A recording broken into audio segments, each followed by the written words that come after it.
किसी गांव के किनारे एक पुराना बरगद का पेड़ खड़ा था।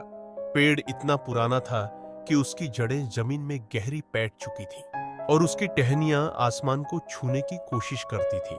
दिन के समय यह पेड़ शांत और खूबसूरत लगता, लेकिन जैसे ही सूरज ढलता,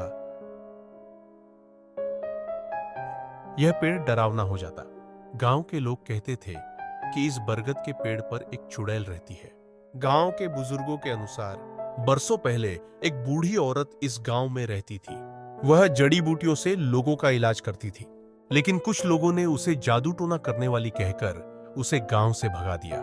वह बेचारी इस बरगद के पास आकर रहने लगी, लेकिन एक दिन गांव वालों ने उसे जिंदा जला दिया। कहते हैं कि उसकी आत्मा कभी शांति नहीं पाई और वह इसी बरगद पर रहने लगी। हर रात गांव वाले बरगद के पास से डर कर निकलते थे। वे कहते थे कि जैसे ही अंधेरा छाता, बरगद के पेड़ से किसी के रोने, हंसने और चीखने की आवाजें आने लगती। कोई भी उस पेड़ के पास जाने की हिम्मत नहीं करता था। गांव में 4 दोस्त थे, नीरज, मोहित, रिया और पलकपुन। वे बहुत बहादुर थे और चुड़ैल की कहानियों पर यकीन नहीं करते थे। एक दिन उन्होंने तय किया कि वे उस बरगद के रहस्य का पता लगाएंगे।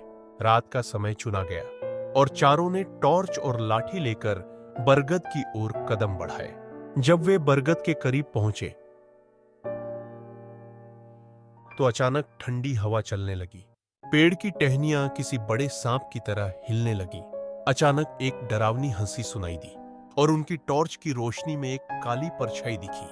वह परछाई धीरे धीरे आकार लेने लगी। उन्होंने देखा कि वह एक बूढ़ी औरत थी, जिसके लंबे सफेद बाल थे, आंखें जलती लाल थीं और उसके नाखून किसी शिकारी पक्षी के पंजों जैसे थे।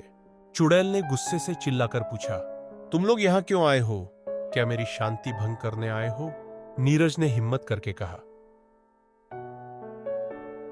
हम जानना चाहते हैं कि तुम यहां क्यों हो। चुड़ैल ने बताया कि वह गांव वालों के अन्याय का बदला लेना चाहती है। तभी रिया ने कहा, अगर तुम सच में इतनी ताकतवर हो तो गांव के लोगों को माफ क्यों नहीं करती और अपनी शांति क्यों नहीं? चुड़ैल को यह सुनकर गुस्सा आया, लेकिन बच्चों की बहादुरी से वह हैरान थी। उसने सोचा कि शायद यही बच्चे उसकी आत्मा को मुक्त कर सकते हैं।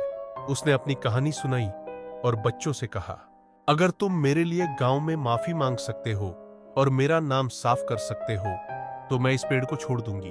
अगली सुबह चारों बच्चों ने गांव वालों को इकट्ठा किया और चुड़ैल की सच्चाई बताई। गांव के बुजुर्गों को अपनी गलती का एहसास हुआ और उन्होंने चुड़ैल की आत्मा के लिए प्रार्थना की।